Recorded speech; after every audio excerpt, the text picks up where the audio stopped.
नमो भगवते वासुदेवाय नमः। नमस्कार सभी हरि भक्तों को।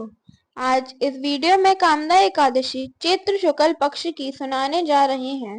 इस व्रत को करने से सभी पाप नष्ट हो जाते हैं और भगवान विष्णु की कृपा प्राप्त होती है। तो सुनते हैं कामदा एकादशी व्रत कथा। सुनिए। धर्मराज युधिष्ठिर बोले, हे भगवान, मैं आपको कोटि कोटि नमस्कार करता हूँ। अब आप कृपा करके चैत्र शुक्ला एकादशी का महात्म कहिए। इस एकादशी का क्या नाम है और इसके करने से क्या फल मिलता है? श्री कृष्ण भगवान बोले, धर्मराज, एक समय यही प्रश्न राजा दिलीप ने गुरु वशिष्ठ से किया था। तब गुरु वशिष्ठ ने कहा, राजन, चैत्र मास के शुक्ल पक्ष में कामदा नाम की एकादशी आती है। वह परम पुण्यमयी है। यह सभी पापों को जलाकर राख के समान नष्ट कर देती है। यह पुत्र पौत्र देने वाली होती है। इससे मनुष्य कुयोनि से छूट जाता है। अब मैं इसकी कथा कहता हूँ, सो ध्यान पूर्वक सुनिए। कथा। प्राचीन काल में रत्नपुर नामक एक सुंदर नगर था। वहां पर अनेक ऐश्वर्यों से युक्त पुंडरीक नाम का नाग राज्य करता था। रत्नपुर नगर में अनेक अप्सराएं, किन्नर तथा गंधर्व भी निवास करते थे। उनमें ललिता नामक अप्सरा और ललित नामक गंधर्व भी रहते थे। वे दोनों पति पत्नी के रूप में रहते थे। उन दोनों में अत्यंत प्रेम था। अलग अलग हो जाने पर दोनों व्याकुल हो जाते थे। एक समय पुंडरीक राज्य सभा में बैठकर गंधर्वों द्वारा गायन वादन का आनंद ले रहे थे। सभा में अन्य गंधर्वों के साथ ललित भी गान कर रहा था। गाते गाते उसको अपनी प्रिय ललिता का ध्यान आ गया और उसके ध्यान में स्वर भंग होने के कारण वह अशुद्ध गायन करने लगा। ललित के मन का संताप जानकर करकोट नामक नाग ने गायन में त्रुटि होने की शिकायत राजा से कर दी। तब पुंडरीक ने क्रोधपूर्वक ललित को श्राप दे दिया, दुर्बुद्धे, तू मेरे सामने गाता हुआ अपनी पत्नी का स्मरण कर रहा है, अतः तू कच्चा मांस खाने वाला और नरभक्षी राक्षस बनकर अपने किए कर्म का फल भोग।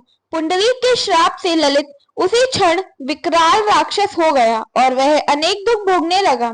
जब उसकी प्रियतमा ललिता को यह सब मालूम हुआ तो उसको अपने पति की विकराल आकृति देखकर मन ही मन अत्यंत दुख हुआ और वह अपने पति के उद्धार का मार्ग सोचने लगी। एक बार ललिता अपने पति के पीछे घूमती घूमती विंध्याचल पर्वत पर चली गई, जहाँ पर श्रृंगी ऋषि का आश्रम था। ललिता शीघ्र ही श्रृंगी ऋषि के आश्रम में गई और वहां जाकर विनीत भाव से प्रार्थना करने लगी, हे मुनिदेव, मैं बहुत दुखी हूँ, आप मेरी विपत्ति का निवारण कीजिए। उसे देखकर श्रृंगी ऋषि बोले, हे सुभगे, तुम कौन हो और यहाँ किस लिए आई हो? ललिता बोली, हे मुनिश्रेष्ठ, मेरा नाम ललिता है। मेरे स्वामी राजा पुंडरीक के श्राप से विशालकाय राक्षस हो गए हैं। उनके उद्धार का कोई उपाय बतलाइए। श्रृंगी ऋषि बोले, हे गंधर्व कन्या, अब चैत्र शुक्ला एकादशी आने वाली है, जिसका नाम कामदा एकादशी है। उसका व्रत करने से मनुष्य के सब कार्य सिद्ध होते हैं। यदि तू कामदा एकादशी का व्रत कर उसके पुण्य का फल अपने पति को अर्पित कर दे तो वह शीघ्र ही राक्षस योनि से मुक्त हो जाएगा। मुनि के ऐसे वचन सुनकर ललिता ने चैत्र शुक्ला एकादशी आने पर विधि पूर्वक उसका व्रत किया और द्वादशी को ब्राह्मणों के समीप अपने व्रत का फल अपने पति को देती हुई भगवान के समक्ष प्रार्थना करने लगी, हे प्रभु, मैंने जो यह व्रत किया है इसका फल मेरे पति देव को प्राप्त हो, उसके पुण्य से वह राक्षस योनि से मुक्त हो जाए। एकादशी का फल देते ही उसका पति राक्षस योनि से मुक्त होकर अपने पुराने स्वरूप को प्राप्त हुआ। फिर अनेक सुंदर वस्त्राभूषणों से युक्त होकर वे दोनों विमान में बैठकर स्वर्गलोक को चले गए। वशिष्ठ मुनि कहने लगे, हे राजन, इस व्रत को ध्यान पूर्वक करने से समस्त पाप नष्ट हो जाते हैं तथा राक्षस जैसी योनि भी छूट जाती है। संसार में इसके बराबर कोई और दूसरा व्रत नहीं है।